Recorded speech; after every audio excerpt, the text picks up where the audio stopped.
I fell in love with my wife twice. This sounds strange, but it's true. I fell in love with my wife twice. The first time was easy. The second time nearly broke me. 8 years ago, I met Sophie at a coffee shop. She accidentally spilled her drink on my laptop. I was annoyed. She was mortified. To make up for it, she bought me another coffee. That coffee turned into lunch. Lunch turned into dinner. And before I knew it, she had become the most important person in my life. 3 years later, we got married. Life wasn't perfect, but it was ours. Then everything changed. 3 years into our marriage, Sophie was involved in a serious car accident. She survived, but she suffered a traumatic brain injury. When she woke up in the hospital, she remembered her parents, her childhood, her college years. But she didn't remember me, not at all. I will never forget the moment she looked at me and asked, "Who are you?" I felt my heart shatter. The woman I loved had forgotten I existed. Doctors told us memory recovery was unpredictable. Maybe she'd remember, maybe she wouldn't. For months, I lived with a stranger who looked exactly like my wife. She wasn't cruel. She wasn't mean. She just didn't know me. She didn't remember our wedding, our first apartment. The night I proposed, none of it. Sometimes I'd catch myself telling stories about our life together. Then I'd see the confusion in her eyes, and I'd stop, because to her, those memories belonged to someone else, not her. Friends and family kept telling me to be patient, but patience became difficult. Every day felt like losing her all over again. One evening, about 6 months after the accident, I found Sophie sitting alone on the porch.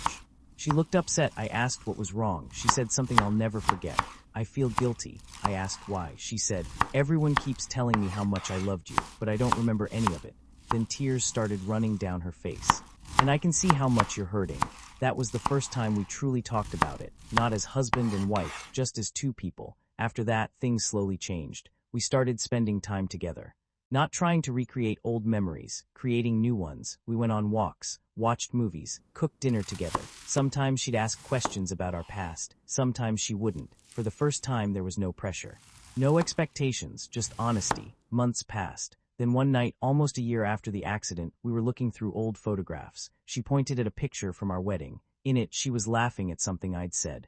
She stared at the photo for a long time. Then she suddenly smiled. A real smile. The same smile I'd fallen in love with years earlier. And she said, "You know what's funny? What, if I met you today?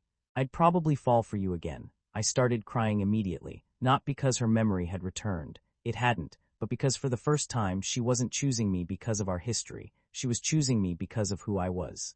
A few months later, I proposed to her again. Yes, to my own wife. I got down on one knee in our living room. She laughed, then cried, then said yes. Again. Last year, we renewed our wedding vows. Some of her memories have returned. Many haven't, but that's okay, because I eventually realized something important. The first time Sophie loved me because we shared a life together. The second time she loved me without remembering any of it, and somehow.